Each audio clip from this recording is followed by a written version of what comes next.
Hello mga idol, good evening sa ating lahat at ang oras ngayon ay 11:10 na, no, ng gabi. So medyo ginabi na tayo mga idol dahil mayroon pang natira sa ating chicken. Ayan, no. May dalawang buo pa at saka dalawang chop. Yun.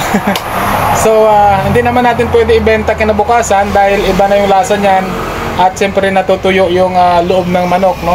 Naging dry siya kapag ibibenta pa natin, iinitin pa natin kinabukasan. So ang ginagawa natin ngayon, kahit 11 na, 11:10 ay pinagtsatsagaan pa rin natin, no, na maubos para bukas iba na naman, panibago tayo dahil nga sabi ko ay nagda-dry ang manok kapag iinitin or kinabukasan na ibibenta ulit.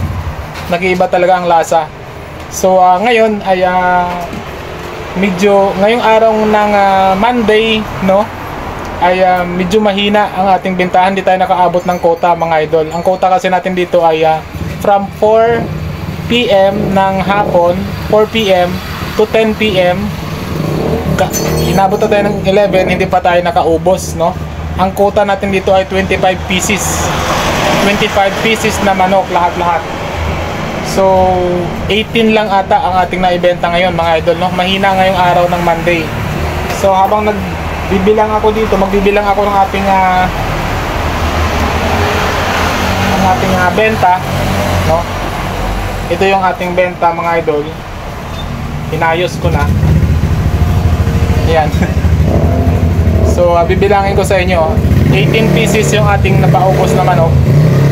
1, 2, 3, 4, 5, 6, 7, 8, 9, 10.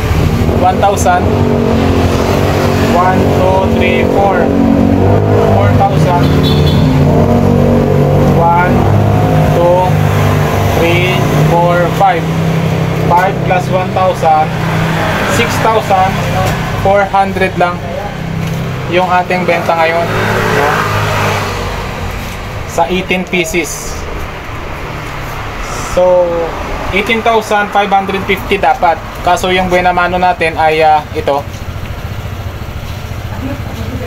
150. Kalahati kanina 135 yung kalahati. Tatabi na natin itong 150 kasi 15 pesos lang naman. So yun, itatabi natin. Kaya naman natin. So 18 pieces pa lang yung naubos natin. So hindi tayo makalaabot ng quota kahit maubos pa yung dalawa. 18-20 pa lang. Wala pang 25. So 6,550 yung ating benta. Medyo mahina ngayon tayo mga idol. At isa pa, 5 na tayo nakaalis kanina sa bahay dahil lumabas pa kami ni Commander, nagbayad kami sa BDO, no? Marami tayong bayaran. Tapos namili pa kami kasi kahapon hindi kami nakabili ng mga pangangailangan dito, mga tuyo, suka, gravy, kalamansi, sile, din mga sauce, no? Mga harina. So lahat-lahat yan binibili natin Sunday. Kaso kahapon, Sunday, mayroon tayong ginawa sa bahay, no? Nag-general cleaning ako sa bahay kahapon. Kasi nga wala na tayong katulong sa bahay. Kasi masyadong magastos tayo mga idol, no? So ito na lang, si Bobo na lang yung ating tao. And ngayong araw ay medyo malungkot tayo. Dahil sabi ko nga ay namili tayo kanina. Ibig sabihin ay tayo na ang amo, tayo pa yung trabahador kapag may negosyo tayo. And ganoon talaga, kailangan natin yun para masurvive yung business natin. Hindi naman araw-araw ay Pasko talaga sa business, no? And share ko lang sa inyo to inspire at motivate sa ating pritong manok business. Then yung sari-sari natin doon sa bahay, hindi ko na masyado binablog kasi hindi naman kayo may inspire doon kasi maliit na lang. So ang wholesale natin doon ay ang mga sigarilyo na lang, no? Marami kasi mabenta ang sigarilyo, kahit dito mabenta. Yun lang ang wholesale natin na doon. Maliban doon, hindi na tayo nag-wholesale. And at least tuloy pa rin yung ating tindahan doon, no? Pero dito tayo pumupokus kasi dito mas mabilis ang pera, mas madali pati ang gawain. Hindi siya ganun kahirap, lalo na may tao ka. And si Commander doon araw-araw malakas talaga siya, no? Mas marami pa ang napapaubos niya doon kaysa dito. Samantalang cart lang yung sa kanya doon. So bumabawi naman kahit medyo mahina dito, bumabawi doon. Siguro dahil sa buwan or panahon, pero last year ganitong pagdating ng beer months ay malakas talaga tayo dito. Ngayon nagbaliktad. Bago mag beer months malakas tayo, ngayon beer months medyo mahina tayo. So sa Friday, Saturday na lang tayo kumukota ng sobra, no? Pero okay lang yan, tuloy pa rin tayo. At least ay ganun pa rin yung ating routine, no? Kanina, nag-umpisa tayo ng panibagong chop. Ito yung chop natin na iba yung flavor niya. Then mas ano siya, mas affordable dahil mas mura siya eh. Tapos kaso lang mas maliit naman siya. So, papakita ko sa inyo mga idol. Kaso dalawa na lang to. Ito. Yan. Ito yung ating Thai part. 50 pesos lang yan, no? 50 pesos lang. Tapos ito naman yung legs, yan.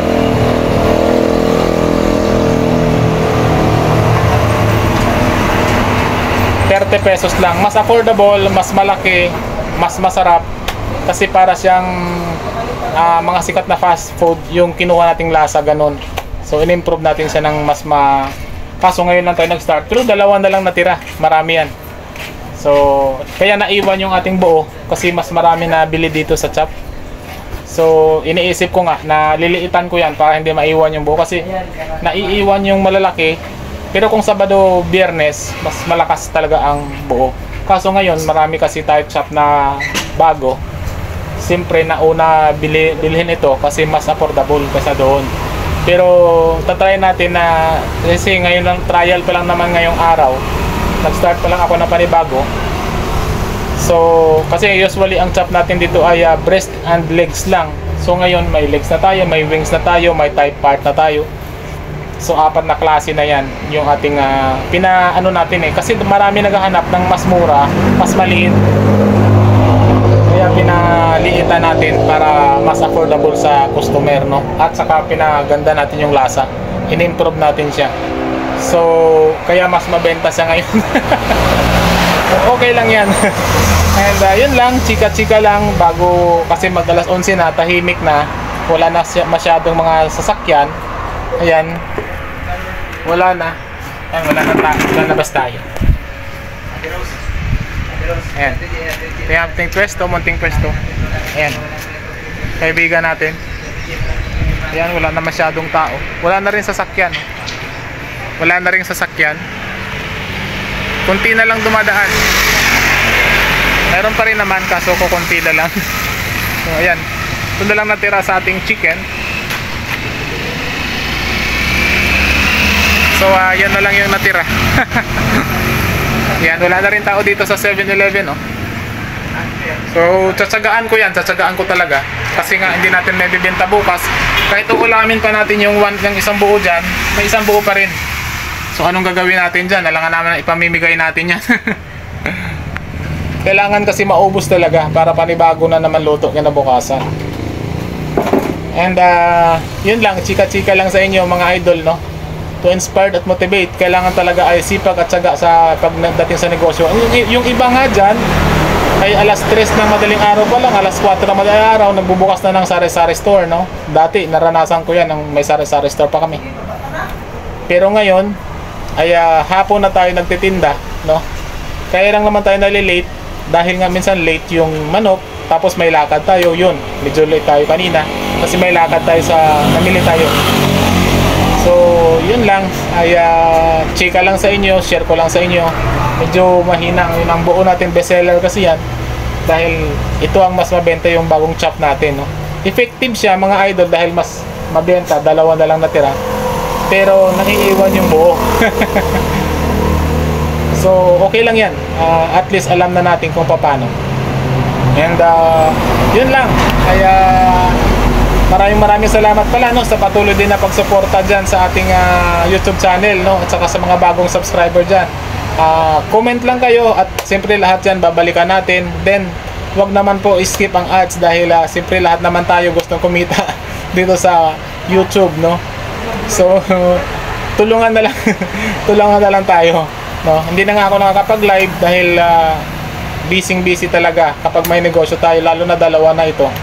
Ay yun, sobrang busy na. Pero sa sunod na mga araw, sa sunod na mga weeks, sisikapin natin makapag-live para makapag-update tayo kasi kailangan din yan makapag-update din tayo, makapag-live din. So yun lang, ay share ko lang sa inyo. Maganda ang impact, maganda ang kalabasan. Yun nga lang na iiwan yung buo, mas mabili tuloy yung maliliit, no? Kasi mas ma-improve siya So bukas titingnan natin kung anong pagpatuloy natin yan, o ibabalik natin sa dati, or liliitan natin para at least balik sa dati yung bestseller natin.